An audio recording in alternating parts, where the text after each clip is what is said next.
Hello बच्चों आज इस वीडियो में हम लोग पढ़ेंगे mechanism of blood clotting, coagulation of blood. और हमें पता है कि ये टॉपिक बहुत इम्पॉर्टेंट है, क्योंकि यदि बॉडी में ब्लड एक्सेसिव लॉस हो जाए तो हमारा ट्रांसपोर्ट सिस्टम, जिसमें डाइजेस्टेड फूड जो प्रोडक्ट हैं, हार्मोन्स हैं, विटामिन्स हैं, मिनरल्स हैं, जो भी हैं, वो बॉडी में जो वन पार्ट से अनदर पार्ट तक ट्रांसपोर्ट करते हैं, वो ब्लड के माध्यम से करते हैं, ये हमें पता है। तो यदि एक्सेसिव में ब्लड लॉस हो गया तो बॉडी की मेटाबॉलिज्म या बॉडी की बहुत सारी जो कैटाबॉलिक एनाबॉलिक रिएक्शंस हैं वो इफ़ेक्टिव हो जाएंगी। और यदि ज़्यादा ब्लड लॉस हो गया तो उस लिविंग बीइंग की डेथ भी हो सकती है। तो आज हम इस वीडियो में पूरा डिस्कशन करने वाले हैं, एनसीईआरटी को अच्छे से डिस्कशन करने वाले हैं, जो कि नीट के लिए बहुत ही इम्पॉर्टेंट वीडियो बनने वाला है। और बच्चों, मैं ये वादा करता हूँ कि यदि आपने पूरा वीडियो देखा है, पूरा कॉन्सेप्ट क्लियर किया है, तो आपका नीट का यदि इस टॉपिक से कोई भी क्वेश्चन आता है या आप प्रीवियस ईयर के क्वेश्चन लगा लीजिए, आपका 100% क्वेश्चन करेक्ट हो जाएगा। तो आइए देखते हैं mechanism of blood clotting.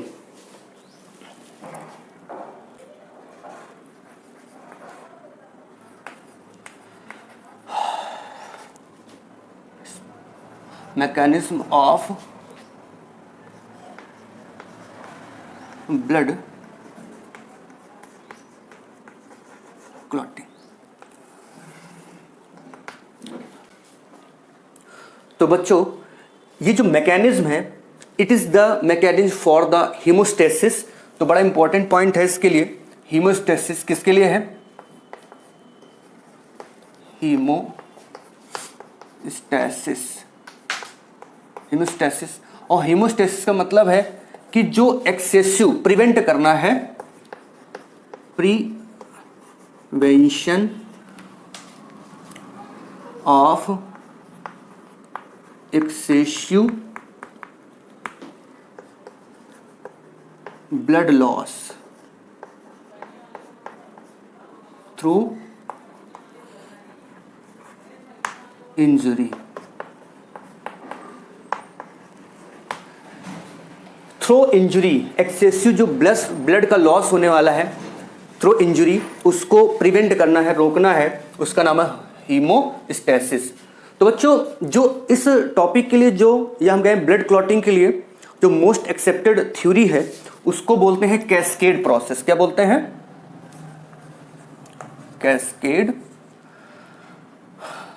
Cascade process या कैस्केड थ्योरी भी बोल सकते हैं। और इस जो थ्योरी को, कैस्केड थ्योरी को जो प्रपोज्ड किया, proposed by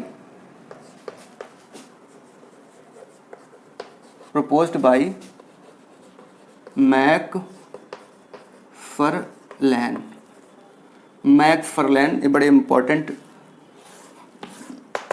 हो गया कि मैकफर्लैन ने इस जो थ्योरी है कैस्केड प्रोसेस, इसको क्या किया? प्रपोज्ड किया था मैकफर्लैन ने। तो इन्होंने बोला कि जो ये कैस्केड थ्योरी है वो, या ब्लड कोगुलेशन हो रहा है, वो 13 फैक्टर के द्वारा होती है। और ये जो फैक्टर है एक्चुअली में, ये प्लाज्मा में, ब्लड की जो प्लाज्मा है या उसमें इनएक्टिव कंडीशन पे पड़े होते हैं। और जब भी कभी इंजरी या ट्रामा होता है तो ये उस टिश्यू के द्वारा या जो वहाँ पे प्लेटलेट्स हैं, जो इंजर्ड प्लेटलेट्स हैं, उनके द्वारा रिलीज होती हैं, आउट होती हैं। तो आइए पहले समझते हैं कि वो 13 फैक्टर कौन से हैं। आइए देखते हैं। तो बच्चों, ये ब्लड क्लॉटिंग के जो 13 फैक्टर हैं वो यहाँ पे मैंने लिखा हुआ है। तो आइए इनके बारे में समझते हैं। बच्चों, जो फर्स्ट फैक्टर उसका नाम है फाइब्रिनोजन। जो सेकेंड है उसका नाम प्रोथ्रोम्बिन, जो कि एक प्लाज्मा में प्रेजेंट प्रोटीन होती है। थर्ड जो फैक्टर है उसका नाम है थ्रोम्बोप्लास्टिन। और फोर्थ में कैल्शियम आयन है। और इसके बाद 5 नंबर पे जो है प्रोएसिलेरियन फैक्टर है, इसको लेबियल फैक्टर भी बोला जाता है। इसके बाद जो 6 नंबर पे एसिलेरियन, एक जो हाइपोथेटिकल फैक्टर है, इसको अभी प्रूव नहीं किया गया, इसकी मतलब प्रेजेंस की गणना नहीं हुई है, इसलिए हाइपोथेटिकल फैक्टर है। और इसके बाद जो 7 नंबर का है सीरम प्रोथ्रोम्बिन एसिलेटर, जो SPA के नाम से भी जाना जाता है, एक स्टेबल फैक्टर भी बोलते हैं इसे। जो 8 नंबर पे है एंटी हीमोफिलिक फैक्टर A, जिसको प्लेटलेट को फैक्टर बोलते हैं। इसके बाद जो 9 नंबर पे है एंटी हीमोफिलिक फैक्टर B, या इसको क्रिस्टमस फैक्टर भी बोला जाता है। इसका 10 नंबर पे आता है स्टुअर्ट प्रोवर फैक्टर।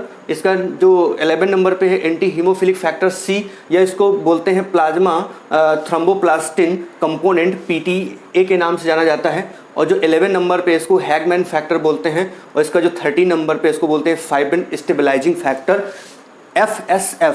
तो इस तरीके से 13 फैक्टर हैं और हर एक का एक रोल है, बहुत इंपॉर्टेंट रोल है। लेकिन एक इंपॉर्टेंट बात चलिए यहाँ पे कर लेते हैं कि जो मैंने इस बॉक्स में बनाया हुआ है, जो नंबर 1 है या 5th है या 8th है, 2nd है या 7 नंबर, 9 नंबर, 10 नंबर, ये जितने भी फैक्टर हैं इनका फॉर्मेशन लीवर में होता है। कहाँ पे होता है? इन सब का फॉर्मेशन हो रहा है कहाँ पे?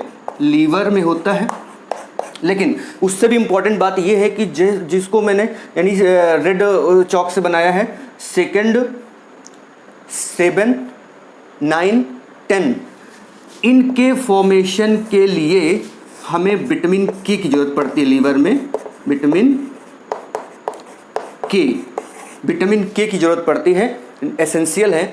तो बड़ा अच्छा क्वेश्चन आता है कि ब्लड क्लॉटिंग में कौन सी विटामिन हेल्प करती है? तो विटामिन के। कौन सा आयन हेल्प करता है? तो कैल्शियम आयन। और एक और बात यहाँ पे थोड़ा सा कर लेते हैं कि जो ब्लड क्लॉटिंग है, इसका टाइम क्या होता है? तो हम बताएंगे 3 to 8 मिनट। 3 to 8 मिनट्स में एक ब्लड का क्लॉट बन जाता है।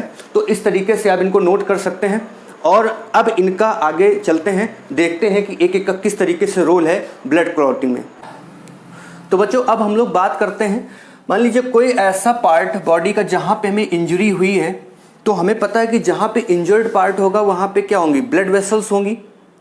तो हम आपको पहले बता दें कि जो ब्लड में प्लाज्मा है, उस प्लाज्मा में जो प्रोटीन का कंटेंट होता है लगभग 8% होता है। उसमें प्रोथ्रोम्बिन, फाइब्रिनोजन, ग्लोबुलिन, एल्बुमिन ये पाए जाते हैं। लेकिन केवल 2 जो प्रोटीन है, मेनली जो फाइब्रिनोजन है या प्रोथ्रोम्बिन, ये दोनों इनएक्टिव कंडीशन पे प्रेजेंट होती हैं और यही ब्लड क्लॉटिंग में हेल्प करती हैं। और यदि ब्लड कार्पसल्स की बात करें तो केवल और केवल प्लेटलेट्स वर्क करती हैं। तो यदि ये इंजर्ड पार्ट है मान लीजिए, तो यहाँ पे ये ब्लड वेसल्स है, तो इस ब्लड वेसल्स में एक आउटर पार्ट होगा जहाँ पे उसका टिश्यू होगा और एक इनर जहाँ पे प्लेटलेट्स होंगी। मान लीजिए ये प्लेटलेट्स हैं, तो ये प्लेटलेट्स वाला पार्ट हो गया। तो इस मैकेनिज्म को 2 प्रकार के पाथवे के द्वारा हम लोग ड्रा करेंगे। तो जो अंदर वाला जो पार्ट होगा वो होगा इंट्रिंसिक पाथवे,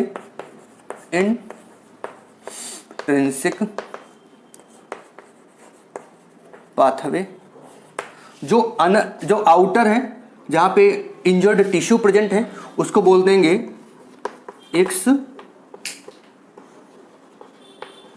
एक्सट्रिंसिक पाथवे। तो जो एक्सट्रिंसिक पाथवे है यहां पे क्या होगा? इंजर्ड टिश्यू होंगे। क्या होंगे? ये जो इंजर्ड टिश्यू होंगे, इससे जो फैक्टर्स रिलीज होंगे वो जो प्लाज्मा फैक्टर हैं, प्लाज्मा फैक्टर्स, जो प्लाज्मा फैक्टर होते हैं उनमें से है 4th नंबर का, 4th, 5th, 7th and 10th, ये नंबर के जो प्लाज्मा फैक्टर रिलीज होंगे। और ये रिलीज होंगे और एक लाइपोप्रोटीन मॉलिक्यूल बनाएंगे जिसका नाम होता है टिश्यू, क्या बोल सकते हैं? टिश्यू थ्रोम्बोप्लास्टिन,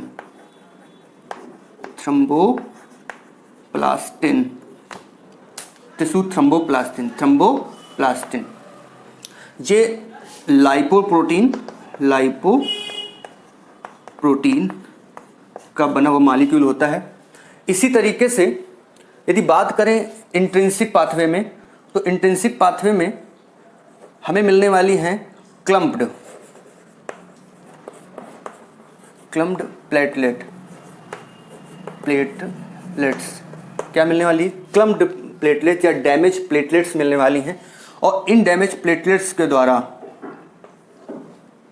रिलीज होंगे, पहली बात तो इंपॉर्टेंट हो गया कि प्लेटलेट को फैक्टर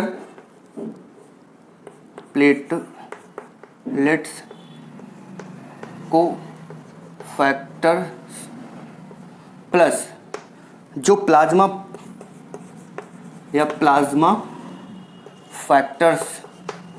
फैक्टर्स जो होंगे वो होंगे 4th, 5th,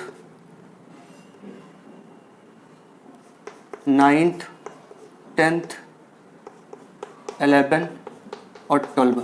ये प्लाज्मा फैक्टर रिलीज होंगे और इसके द्वारा जो रिलीज होगा, जो ये बनेगा वो है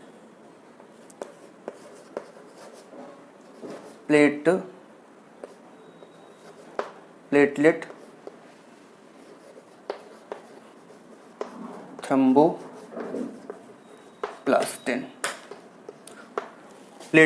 थ्रोम्बोप्लास्टिन या इसी का नाम होता है प्लेटलेट कोफैक्टर 3। क्या होता है? Platelet cofactor 3, platelet cofactor 3। अब देखते हैं कि जो ये प्लेटलेट कोफैक्टर 3 है और इधर ये थ्रोम्बोप्लास्टिन इसके द्वारा और थ्रोम्बोप्लास्टिन इसके द्वारा, ये इन प्रेजेंस ऑफ ये मिलते हैं कैल्शियम आयन के द्वारा। किसके द्वारा? कैल्शियम आयन और प्लस कुछ प्लाज्मा प्रोटीन के द्वारा, कुछ प्लाज्मा प्रोटीन्स के द्वारा मिलते हैं। और जो 10th नंबर का जो फैक्टर है, 10th फैक्टर है जो कि अभी इनएक्टिव कंडीशन में है, उसको एक्टिव कर देते हैं। क्या कर देते हैं? एक्टिव हो जाता है यहाँ पे, एक्टिव फैक्टर। और प्लस इसमें जुड़ता है फैक्टर 5th, कोफैक्टर 5th। तो ये मिलकर, ये कोफैक्टर 5th मिलकर in presence of calcium ion, एक एंजाइम का फॉर्मेशन करते हैं जिसका नाम होता है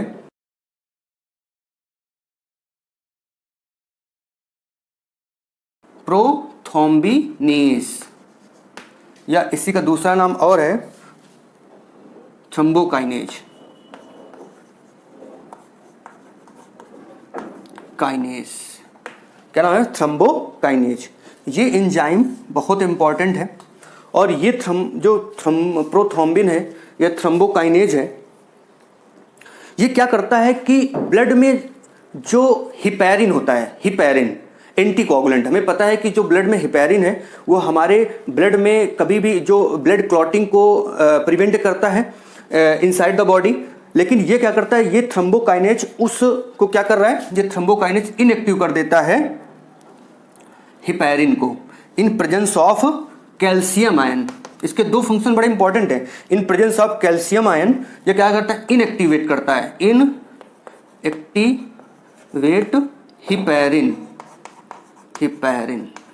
हिपैरिन को क्या करेगा? इनएक्टिवेट कर देगा, फर्स्ट फंक्शन। दूसरा फंक्शन क्या है? हमने बात किया कि जो ब्लड है उसमें दो प्रकार की प्रोटीन होती है इनएक्टिव कंडीशन पे। एक होता है प्रोथ्रोम्बिन, एक फाइब्रिनोजन। तो क्या करता है कि जो ये प्रोथ्रोम्बिन है, प्रोथ्रोम्बिन को थ्रोम्बिन में चेंज करता है। किसमें? प्रोथ्रोम्बिन को थ्रोम्बिन में चेंज करता है। ये इनएक्टिव कंडीशन पे होता है, एक्टिव कंडीशन पे होता है, इसको एक्टिव थ्रोम्बिन में चेंज करता है। कौन? ये जो एंजाइम है prothrombinase in presence of calcium ion. अब ये जो थ्रोम्बिन है ये एक फाइब्रस प्रोटीन है जो एक्टिव है और ये भी वर्क करती है जो दूसरे टाइप की जो प्रोटीन है जिसका नाम है फाइब्रिनोजन। तो फाइब्रिनोजन को चेंज करके क्या बनाता है, फाइब्रिन में, फाइब्रिन बनाता है। ये कौन, थ्रोम्बिन क्या बनाता है, फाइब्रिन बनाता है। अब ये जो फाइब्रिनोजन होता है ये इनसोल्यूबल प्रोटीन है और ये सोल्यूबल फॉर्म में आता है, थ्रेड लाइक पॉलीमर होता है ये थ्रेड। अब क्या होता है कि यहाँ पे जो ये जो फाइब्रिन है ये नेटवर्क है फाइबर्स का, और इस तरीके से यहाँ पे मैं आपको थोड़ा सा बताता हूँ।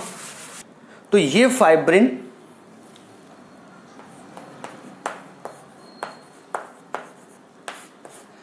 मिलती है किसके साथ, ब्लड सेल्स के साथ, जैसे WBC, RBC, प्लेटलेट्स, इनके साथ ये मिलते हैं और मिलने के बाद बनाते हैं क्लॉट। क्या बनाते हैं, क्लॉट, या इसी का जो दूसरा नाम है उसको बोलते हैं कोगुलम। क्या बोलते हैं, कोगुलम। अब ये क्लॉट से कुछ समय बाद येलो कलर का, पेल येलो कलर का एक फ्लूइड बाहर की तरफ निकलता है जिसका नाम होता है सीरम। क्या नाम होता है, सीरम। उसको बोलते हैं सीरम।